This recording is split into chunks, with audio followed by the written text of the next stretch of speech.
Shopping mall کے اندر جو سامان ہے جو خریدا جا رہا ہے بیچا جا رہا ہے یہ خرید کے لاتا ہے آگے لوگ خرید کے لے جاتے ہیں بکتا ہے صرف اس کی زکات ہے۔ ایسے ہی ایک آدمی کے پاس رینٹ کی گاڑیاں ہیں بہت سی گاڑیاں ہیں اور وہ رینٹ پہ دیتا ہے لیکن وہ گاڑیاں نہیں بیچتا خریدتا بس وہ گاڑیاں رینٹ پہ دیتا ہے تو اس کی 20 30 40 گاڑیاں ہیں ان میں سے کسی کی قیمت پر بھی زکات نہیں۔ آلات تجارت ہیں ٹریکٹر ہیں ٹرالیاں ہیں بہت سی چیزیں ہیں ان سے وہ گندم کاشت کرتا ہے بہت سارے اور کام میں استعمال کرتا ہے اور یہ چیزیں وہ رینٹ پہ بھی دیتا ہے آگے اوروں کے بھی کام آتی ہیں اور ان سے کمائی کرتا ہے تو ان میں سے کسی کی قیمت پر زکات نہیں۔ ایک آدمی کے پاس لیبارٹری ہے بلڈ ٹیسٹ ہوتے ہیں بہت سی چیزیں ہیں پرائیویٹ لیبارٹری ہے اور اس میں اس نے 8-10 لاکھ روپے کی ایک مشین رکھی ہے ای سی جی ہوتی ہے وہاں پر ایکو ہوتی ہے اور کئی ایسے ٹیسٹ ہیں جو بہت مہنگی ان کی مشینیں ہیں تو ان میں سے کسی بھی مشین کی قیمت پر زکات نہیں ہے۔ ڈائمنڈ پر زکات نہیں ہے، سونے پر زکات ہے، چاندی پر زکات ہے۔ ڈائمنڈ بہت قیمتی ہے بہت قیمتی پتھر ہے لیکن اس کی قیمت پر یا اس پر زکات نہیں ہے۔ کسی کے پاس ڈائمنڈ کا سیٹ ہے اور اس میں گولڈ بھی ہے اور ڈائمنڈ بھی ہے تو اس میں سے جو جتنا گولڈ ہے اتنے وزن کی زکات دینی ہوگی جو ڈائمنڈ ہے اس کی زکات نہیں دینی ہوگی۔ ایک اور مسئلہ سمجھیے کہ کمیٹی کے بارے میں کمیٹی کی ایک آدمی نے کمیٹی ڈالی ہوئی ہے لاکھ روپے مہینے کا اس نے کمیٹی ڈال رکھی ہے لاکھ روپے مہینہ اب 12 مہینوں کی کمیٹی ہے 12 لاکھ روپے اس نے وہاں دینا ہے 4 مہینے گزر چکے ہیں 4 لاکھ روپے اب تک وہ دے چکا ہے اب اس کا وہ وقت آ گیا جس وقت میں وہ زکات ادا کرتا ہے تو اس کمیٹی کی قیمت پہ زکات دے گا یا نہیں؟ تو یہاں کی بات سمجھیے کہ 4 مہینوں کے بعد 2 باتیں ہو چکی ہوں گی یا تو وہ اپنی کمیٹی 12 لاکھ روپے وصول کر چکا ہوگا یا ابھی وصول کرنی باقی ہوگی۔ اگر تو وہ وصول کر چکا ہے 12 لاکھ روپے کی کمیٹی تو پھر تو 12 لاکھ لے چکا ہے 4 لاکھ ابھی تک دیے 8 لاکھ دینا باقی ہے تو یہ کہا جائے گا کہ یہ 8 لاکھ کا مقروض ہے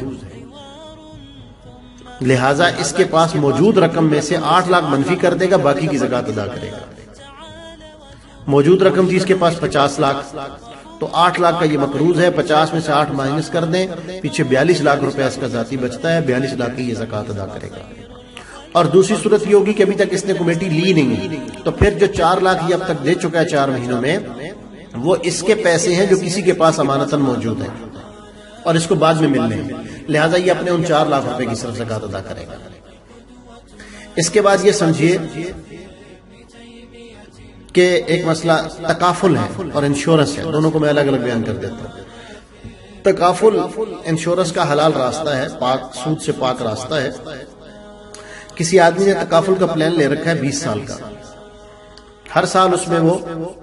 2 لاکھ روپے جمع کراتا ہے 20 سال کے بعد اس کا 40 لاکھ روپے جمع ہو چکا ہوگا اور اس کے اوپر اس کو انہوں نے کچھ کہہ رکھا ہے 60-70 لاکھ روپے وہ اس کو دیں گے تو یہ جو رقم دے رہا ہے تو اس رقم کے کیا حکم ہے کیا اس پہ زکات ہے یا نہیں؟ تو اس کو سمجھیں کہ اس نے 2 لاکھ روپے سالانہ ان کو دے رہا ہے اب تک 5 سال ہو چکے ہیں 5 سالوں میں یہ 10 لاکھ روپے ان کو دے چکا ہے تو اس کے اوپر کتنے پیسوں کی زکات دینی ہے اس نے؟ اس کا یہ چونکہ بزنس ہے اس نے ان کے ساتھ انویسٹ کیا اور وہ اس پہ بزنس کر رہے ہیں اس کے پیسے پر اور اس کی ریشو ان کے ساتھ وہ طے کر چکے ہیں لہٰذا یہ جب زکات دینے کا وقت آ چکا ہے تو اب یہ 5 سالوں کے بعد یہ ان سے اپنے پلان کی ویلیو پوچھے گا کہ میں اگر ابھی پلان ودرا کرتا ہوں تو اس وقت میرے پلان کی ویلیو کیا ہے؟ انہوں نے بتایا کہ اب تک آپ 10 لاکھ دے چکے ہیں اور ہم اگر آپ ابھی ودرا کریں گے تو ہم آپ کو 12 لاکھ دیں گے تو اس کو 12 لاکھ کی زکات دینی ہے۔ انہوں نے کہا ہم آپ کو 15 لاکھ دیں گے تو 15 لاکھ کی زکات دینی ہے۔ انہوں نے کہا ابھی تک آپ کا پلان میچور نہیں ہوا پوری طرح آپ کے 10 لاکھ ابھی تک 8 لاکھ بنے ہیں تو اب اس وقت یہ اس 8 لاکھ کی زکات ادا کرے گا۔ یہ تو وہ صورت تھی جس میں تکافل جو سود سے پاک سرمایہ کاری تھی اگر اس نے اس میں کیا۔ اگر اس نے انشورنس کمپنی میں کسی میں کر رکھا ہے تو اللہ تعالیٰ ہماری حفاظت فرمائے، یہ سیدھا سیدھا سود ہے اور بہت سارے مسائل کا اور بہت سارے مصائب کے آنے کا ذریعہ اور سبب ہے، اس لیے اس سے فوراً جان چھڑانی چاہیے۔ اس میں اگر کر رکھا ہے تو یہ سود کا اس نے ایگریمنٹ کر رکھا ہے، اس میں جتنے پیسے اس نے جمع کرائے ہیں بس انہی کا یہ مالک ہے، اوپر آنے والی کسی رقم کا یہ مالک نہیں ہے، لہذا جتنے اس نے جمع کرائے صرف اس کی زکات اس کو دینی ہے۔ اگلی بات یہ سمجھیں کہ زکوٰۃ ہمیشہ ادا رہتی ہے، قضا نہیں ہوتی. اگر ایک آدمی نے پچھلے 10 سال سے زکوٰۃ نہیں دی، لیکن اب اس کو اللہ تعالیٰ کا خوف آیا اور اب اس کو پتہ چلا کہ زکوٰۃ مجھ پر واجب تھی اور مجھے دینی چاہیے تھی، اور اب اس نے دینے کی نیت کر لی ہے، تو اب بھی وہ پچھلے 10 سال کی زکوٰۃ ادا کرے گا. کٹھی دے سکتا ہے تو کٹھی دے دے، تھوڑی تھوڑی کر کے دیتا رہے. زکوٰۃ قضا نہیں ہوتی، ادا ہی رہتی ہے. اگلی بات ہے مستحق زکوٰۃ کون ہے، زکوٰۃ دینی کس کو ہے. تو جو نصاب میں نے شروع میں عرض کیا تھا وہی مستحق زکوٰۃ کا نصاب ہے. یعنی سونا، چاندی، نقدی، مال تجارت، یہ مل کر 52.5 تونے چاندی کی قیمت سے کم جس کے ملکیت میں ہوں گے، یہ سارے یا ان میں سے یہ سب چیزیں مل کر یا ان میں سے کوئی ایک چیز 52.5 تونے چاندی کی قیمت سے کم ہوں گے تو آدمی مستحق زکوٰۃ ہوگا. اس سے زیادہ ہو جائیں گے تو مستحق زکوٰۃ نہیں رہے گا. اور 52.5 تونے چاندی کی قیمت میں عرض کر چکا ہوں کہ وہ مثال کے طور پہ آج کل 50,000 روپے ہے. لہٰذا آج کل جس آدمی کے پاس سونا اور چاندی یا نقد رقم اور سونا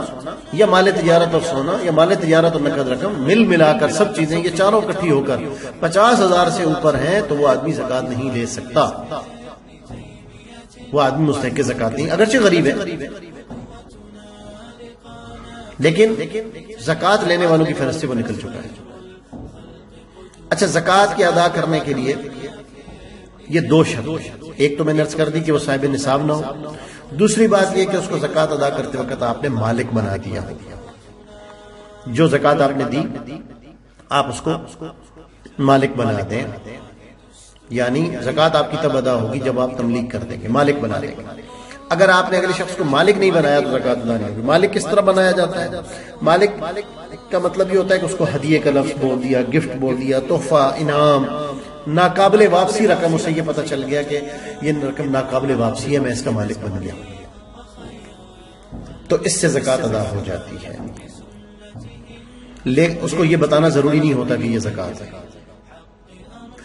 اس کو آپ سمجھیں کس طرح کہ یہ اس کا فرق کہاں نظر آئے گا کہ کسی آدمی نے آپ سے قرض لیا، 20,000 روپے قرض لیا، آپ نے قرض دے دیا،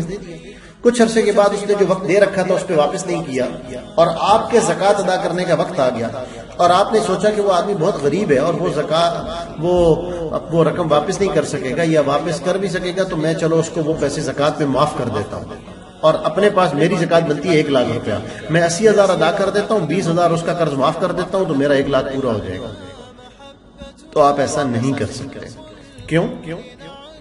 کیونکہ جو 20,000 روپے آپ نے اس کو جب دیا تھا اس وقت آپ نے اس کو 20,000 کا مالک نہیں بنایا تھا، آپ نے اس کو قرض دیا تھا. ناقابل واپسی رقم، زکوٰۃ، تحفہ، ہدیہ، گفٹ، ایسا کوئی لفظ آپ نے نہیں بولا، آپ نے قرض دیا تھا. قرض کی وجہ سے وہ اس کا مالک نہیں بنا، لہذا وہ 20,000 آپ اس طرح زکوٰۃ میں معاف نہیں کر سکتے. ہاں، یہ آپ کر سکتے ہیں کہ آپ اب اس کو زکوٰۃ کے 20,000 روپے دے دیں اور اس سے کہیں کہ یہ رقم لے لیں آپ، یہ آپ کے لیے گفٹ ہے، یہ آپ کو تحفہ ہے، یہ آپ کو زکوٰۃ ہے، آپ لے لیں. اس نے لے لی، وہ اس کا مالک بن گیا. اب آپ اس سے کہیں کہ آپ نے میرے سے 20,000 روپے قرض لے رکھا تھا، مجھے یہ رقم اس قرض کی ضمن میں واپس کر دیں. تو پھر وہ اگر آپ کو واپس کر دے تو یوں آپ اپنا قرض واپس لے سکتے ہیں، یوں زکوٰۃ بھی ادا ہو جائے گی اور آپ قرض بھی واپس لے لیں. تو میں نے عرض کیا کہ مالک بنانا زکوٰۃ کی ادائیگی کے لیے شرط ہے. تملیک، اب اس کے اندر چند چیزیں اور ہیں وہ سمجھ لیجیے. بہت سی NGOs، بہت سی ٹرسٹ، بہت سے ہاسپٹلز، بہت سے ادارے وہ کلیم کرتے ہیں کہ آپ ہمیں زکوٰۃ دیں. تو میں اس بارے میں پہلے بھی بارہا عرض کر چکا ہوں، یہ زکوٰۃ تو ایک عنوان ہے، اس کے علاوہ بھی دنیا میں 20 عنوان ہیں کہ ہم لوگ علماء کے بغیر نہیں چل سکتے. ہمارا کوئی شعبہ علماء کے بغیر نہیں چل سکتا. مستند علماء کو ہر شعبے میں رکھنے کی ضرورت ہے. لہٰذا ایسے ہاسپٹلز، ایسے ادارے، ایسی ٹرسٹ، ایسی NGOs